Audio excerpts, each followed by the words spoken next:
Halo semuanya, selamat wayah Kio ya dimanapun kalian berada. Kembali lagi bersama Mamang dan di video kali ini kita bakal lanjutin manhwa ekstra karakter. Kita masuk di part 44. Di awal video ini, beberapa waktu kemudian ujian praktek pertama yang tim battle pun dimulai, di mana di arena ujian nomor 2, nampak sebuah arena buatan yang nampak begitu nyata. Meskipun begitu, peraturannya mirip dengan duel individu di semester kemarin, tetapi dalam bentuk pertandingan antar tim. Di hari pertama, di match pertama, tim Rahel menjadi tim penyerang, sementara tim bertahan itu adalah tim Yohei. Kini, setelah ujiannya dimulai, Hajin yang berada di tim Rahel menuturkan, medannya punya banyak kalangan, juga cukup mendukung menguntungkan bagi orang sepertiku. Mendengar hal itu, Rahel yang memimpin jalannya pun berkata, Jin Hoseng dan aku akan maju. Kisahnya perlahan menyusul dan memberikan bantuan. Baiklah, kalau begitu, mari bergerak. Tepat setelah Rahel mengatakan itu, tiba-tiba saja Hajin melompat ke atas sebuah pohon di dekat sana, yang tentu saja membuat Rahel kebingungan. Hajin, kamu ngapain? Hajin pun memberitahunya untuk maju duluan, di mana ia akan mengkapernya dari atas. Hingga Rahel yang mengerti maksudnya jika Hajin berencana untuk mengamankan high ground pun mulai menyisir arenanya bersama dengan Hoseng. Namun di saat Hajin juga mulai bergerak dengan melompat dari pohon ke pohon lainnya, tiba-tiba saja ada sebuah anak panah yang menargetkannya. Hingga Hajin yang terkejut pun melepaskan tembakannya untuk menghancurkan anak panah tersebut. Lalu setelah menemukan tempat yang pas untuk bersembunyi, Hajin yang memperhatikan sekitarnya pun berpikir, fakta bahwa ada penembak jitu di sekitar sini berarti kemungkinan besar ada anggota tim lainnya di dekat sini. Di antaranya orang yang mungkin ada di bagian depan itu. Loh, dia kan Yohei? Ada apa dengannya? Bahkan dengan adanya penembak itu di dekat sini, bukankah dia terlalu terbuka? Nyantui banget coba. Ditambah lagi, lawan Yohei saat ini Rahel bukan? Saat Hajin berpikir seperti itu, meskipun Yohei tampak begitu santai, sebenarnya ia sudah menyadari kedatangan Rahel yang berniat untuk menyergapnya. Hingga di saat Rahel muncul menerjangnya, Yohei bisa menangkis pedang Rahel dengan mudah. Ditambah lagi, meski Hoseng datang membantunya, Yohei masih bisa mengimbangi mereka dengan pedangnya. Melihat hal itu, Hajin yang tak menduganya pun berpikir, wah, intens sekali.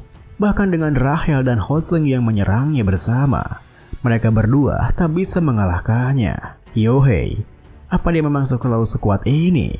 Saat Hajin berpikir seperti itu, seorang archer dari tim Yohei pun muncul menginterupsi pertarungan mereka.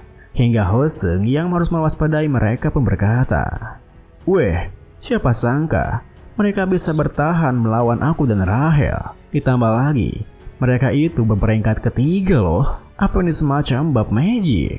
Mendengar perkataannya, Hajin pun terus merhatikan pertarungan mereka. Akhirnya menyadari formasi yang tim Yohei gunakan, di mana Yohei menghalau musuh di depan, penembak jitu membantu dengan tembakan dari tengah, dan di paling belakang, ada Meg memberikan semua bab magic dan mana pada Yohei, yang dilindungi oleh warrior dan supporter seperti dinding besi.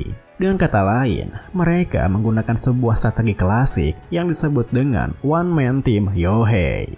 Hajin yang menyadarinya pun merasa jika itu untuk bertahan, itu adalah strategi yang cukup bagus. Tapi, itu pun selama mereka tidak mati. Dengan begitu, Hajin pun segera bergerak untuk menemukan posisi yang Meg di belakang. Akan tetapi, meski Hajin telah menemukannya, ia langsung ketahuan oleh seorang warrior yang menjaga Meg-nya. Hajin yang bertanya-tanya, apakah penyamarannya seburuk itu pun tentu segera bergerak untuk menghindari pertarungan mereka. Hingga di saat murid warriornya menantangnya untuk muncul, Hajin pun segera menghujani mereka dengan timah panasnya. Namun, semua tembakannya itu masih belum mampu menembus pertahanan mereka, yang membuat Hajin merasa jika mereka benar-benar bersembunyi dengan baik. Lalu, saat Hajin berhenti di atas tebing, karena harusnya menembak dari atas itu tidak terlalu sulit, Murid warrior yang merencanakan sesuatu dengan rekannya pun berlari ke arahnya. Melihat hal itu, Hajin yang segera menyadari nyatanya yang berencana untuk mengalahkannya sendirian. Tentu tidak hanya tinggal diam di sana, di mana ia memanfaatkan medan di sana hanya dipenuhi oleh rintangan untuk menghindarinya dengan mudah. Tentu saja, apa yang dilakukan Hajin membuat mereka kesal, hingga murid supporter yang begitu geram dengannya pun menggunakan skillnya yang memunculkan sebuah perisai bertumpuk yang melindungi Meg-nya layaknya sebuah bola. Meskipun sempat terkejut dengan hal itu, Hajin yang terus bergerak mendekat masih bisa menghindari kejaran murid warriornya. Lalu di saat Hajin berhasil menjauh dari warriornya yang mengejarnya, Hajin yang menemukan titik butuh dari perisainya pun langsung menarik pelatuk pistolnya. Karena tak peduli sebanyak apa mereka menangkis, perisai hanyalah sebuah perisai. Seketika itu juga, teriakan terdengar dari dalam perisainya yang tentu saja membuat Yohei di garis depan terkejut. Ditambah lagi, pemberitahuan jika Meg tim Yohei telah dikeluarkan dari arena pun segera terdengar, yang membuat tim Yohei yang terisa berkomentar jika Hajin adalah bajingan licin. Meski awalnya Hajin merasa biasa saja, karena jika setidaknya mereka masang barrier dengan benar, mereka tidak akan kalah dalam satu serangan. Komentar mereka membuat Hajin langsung menegaskan jika apa yang dilakukannya itu hanyalah sebuah strategi. Kemudian, karena Meg yang memberinya VAP telah tiada, Yohei yang kehilangan kekuatannya pun tak lagi bisa menandingi Rahel dan Hoseng. Ditambah lagi, penembak jitunya juga tak bisa berkutik dengan serangan tomer dari tim Rahel. Dan karena support serta warriornya tak bisa menangkap Hajin, ujian tengah semester pertandingan tim pertama pun dimenangkan oleh Rahel dengan kemenangan besar. Sesaat kemudian, Rahel yang menghampiri timnya yang tengah bersantai di luar berkata, "Kerja bagus, kalian semua terutama kamu, Hajin. Berkat kamu yang mengalahkan Sang Meg, kita pun bisa memenangkannya." Hajin yang merasa jika perasaan Rahel sedang baik karena suara dan gesturnya sedikit berbeda dari biasanya membalas, "Ya, aku hanya mengikuti strateginya saja." Tepat setelah Hajin mengatakan itu, Hoseng yang begitu gembira dengan kemenangan timnya pun tiba-tiba saja merangkulnya menimpali. "Benar kan? Jika kau gagal, kau akan jadi troll. Tapi karena kau berhasil, kau adalah seorang pahlawan." Kemudian, setelah ikut menyerayakan kemenangan tersebut, Hajin yang tengah kembali ke asramanya malah dihampiri oleh Nayun yang berkata, "Hei, Kim Hajin, Kim Suho memintaku memberitahumu kalau dia terkesan." "Ya, dia baru memulai pertandingannya sih. Tapi omong-omong, soal peluru yang melengkung tadi, bagaimana kamu melakukannya?" Hajin yang begitu lelah dengan ujiannya pun hanya memberitahunya jika tadi itu adalah talentanya, hingga Nayun yang mengikutinya pergi menggerutu. "Talentmu? Wah, penjelasan yang membosankan. Aku mau segera bertarung, tapi pertandinganku itu di siang dan sore hari. Ngapain dulu ya?" Hajin terlalu mendulikannya pun tentu tak banyak berkomentar, hingga ia dikejutkan dengan tatapan Shin Jong-hak yang memelototinya layaknya film horor. Tentu saja, Shin Jong-hak memelototinya begitu bukan tanpa alasan, di mana ia tak bisa menerima jika Hajin tengah bersama dengan Nayun. Meskipun begitu, tatapannya itu segera berubah ketika Nayun bertanya kepadanya, seperti seekor anjing yang bertemu dengan majikannya. Hajin yang tak begitu berurusan dengannya pun tentu melewatinya begitu saja. Lalu setelah bertabur sapa sebentar dengan Yeonha yang merasa aneh dengan tingkah Shin Jong-hak yang tadi nongkrong bersamanya, Hajin pun memberitahu Yeonha jika ia membutuhkan peluru berukuran 5,56 mm sebanyak 100 butir. Mendengar permintaannya, Yeonha yang merasa aneh pun tentu menanyakan alasannya. Kenapa tiba-tiba Hajin membutuhkan peluru assault rifle seperti itu? Juga harga premium Magic Bullet setidaknya adalah 200.000 won per butir. Hajin yang tak bisa memberitahukan alasannya hanya bisa memberitahunya jika ia rasa nanti ia akan membutuhkannya. Lalu untuk harganya, 120 juta won itu bukanlah masalah untuknya. Meski itu agak mengecewakan jika Yeonha merasa itu mustahil baginya. Tentu saja, Yeonha yang tak ingin kehilangan pelanggan tetapnya pun langsung menyangkanya. Dan karena Hajin hanya membutuhkan peluru itu, Yeonha pun memberitahunya jika ginseng yang diberikannya dulu telah diproses menjadi eliksir. Ia akan siap dalam 2 minggu lagi. Tentu saja, kabar mengenai eliksirnya merupakan kabar baik untuk Hajin. Akan tetapi, ada sesuatu yang mengganjal pikiran Yeonha, di mana mungkin akan membutuhkan waktu untuk menemukan pemasok lainnya. Hajin yang mengerti maksudnya pun tentu segera mencarikan solusi untuknya. Yang mana meski Hajin tak bisa janji akan menemukannya, tetapi jika ia mengamankannya, ia ingin menukarnya dengan saham perusahaan farmasinya. Mendengar solusinya, Yeonha yang merasa cukup dengan hal itu pun langsung menyetujuinya. Namun, masih pembicaraan mereka telah selesai. Apa yang dikatakan oleh Shin Jong-hak pada Nayeon di belakang mereka menarik perhatian Hajin, hingga tak langsung pergi dari sana. Apa yang dikatakan oleh Han Jong-hak sendiri adalah, kenapa Nayeon berkumpul dengan orang seperti Hajin? Karena sebelumnya, Nayeon sendiri mengatakan jika ia tak menyukainya. Tentu saja, Nayeon langsung menyangkal hal itu yang mana hanya kesalahpahaman saja. Hingga Yeonha yang merasa tak enak dengan Hajin karena harus mendengar hal itu langsung mengatakan untuk jangan menganggap hal itu serius apa yang dikatakannya. Karena Jong-hak mungkin hanya belum terlalu mengenal dirinya. Hajin yang melangkah pergi dari sana mengatakan jika ia tak apa-apa.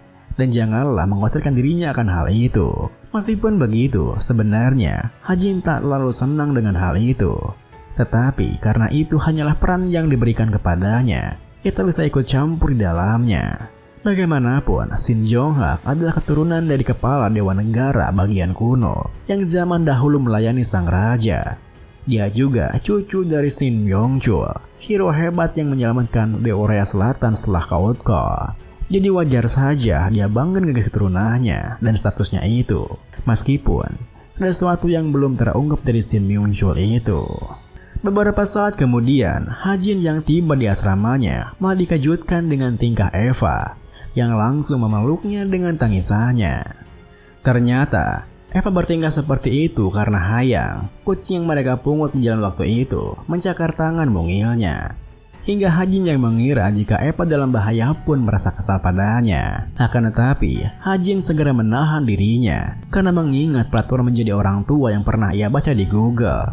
Seorang orang tua jangan sampai menunjukkan kemarahannya meskipun telah sangat kesal dengan anaknya. Dengan begitu, Hajin pun segera menggendongnya sembari menanyainya, kenapa Hayang sampai mencakarnya begitu? Dan layaknya anak kecil pada umumnya, Eva pun sama sekali tak bisa tahu alasannya, karena menurutnya, ia bahkan tak melakukan apapun pada Hayang. Tentu saja, hal itu membuat Hajin kebingungan. Bagaimana bisa Hayang mencakarnya tanpa alasan? Karena sebelumnya, di saat ia memeriksakan Hayang untuk diadopsi, Hayang menerima Mana Affinity ranking level 4, di mana binatang dengan Mana Affinity yang tinggi bisa pulih dengan cepat, berumur panjang dan sangatlah cerdas. Singkatnya, mereka dianggap makhluk spiritual. Dengan kata lain, makhluk seperti itu tak akan mencakarnya tanpa alasan. Lalu, di tengah kebingungannya, Hajin yang menggendongnya Eva ke ruang tengah karena penasaran pun bisa melihat bungkus snack kucing yang berserakan di sana. Dan karena ia sudah memberitahu Eva sebelumnya agar hanya memberi snacknya sekali setiap hari, Hajin yang mulai mencurigainya pun langsung menanyai Eva, kenapa snack Hayang berserakan seperti itu. Namun, karena Eva tak kunjung menjawabnya, Hajin yang semakin yakin dengan curiganya pun mendesaknya. Apakah Eva sendiri yang memakan semua snack kucing itu? Akhirnya, Eva yang ketakutan dengan dimarahi pun akhirnya mengaku jika ia tak sengaja memakannya karena penasaran. Apakah rasanya itu enak atau tidak, sampai Hayang sangat menyukainya. Tentu saja, hal itu membuat Hajin menepuk jidatnya. Pantaslah Hayang mencakarnya jika Eva memakan semua snacknya seperti itu. Kemudian, bersama dengan Hajin yang meminta Eva untuk jangan melakukannya lagi, ada sebuah pesan masuk di smartwatch-nya. Pesan tersebut berasal dari Rahel yang mengucapkan selamat ulang tahun kepadanya, bersama sebuah voucher kue sebagai hadiahnya. Selain itu, Rahel juga mengajak Hajin untuk berkaraoke setelah ujiannya berakhir. Tentu saja, hal itu membuat Hajin terkejut, karena ia sendiri pun lupa dengan ulang tahunnya sendiri. Sementara itu, Di kamarnya, nampak Nayun yang tengah rebahan sembari men-scroll timeline SNS-nya. Dimana ketika postingan Yeona yang nampak akrab dipoto bersama rekan satu timnya lewat di timeline-nya, membuat Nayun berpikir, haruskah timnya juga melakukan pesta perayaan seperti itu? Akan tetapi, Nayun segera mengurungkan hal itu, karena apa gunanya merayakannya jika ia saja gagal di presentasinya. Selain masih kesal akan hal itu, apa yang terjadi pada Yeonha juga terlintas di pikirannya, di mana Nayun sama sekali belum berbicara dengannya sejak kejadian itu. Video ini pun diakhiri dengan, hingga meski Nayun menyadari jika itu kesalahannya, ia masih kebingungan bagaimana ia harus memperbaikan dengannya.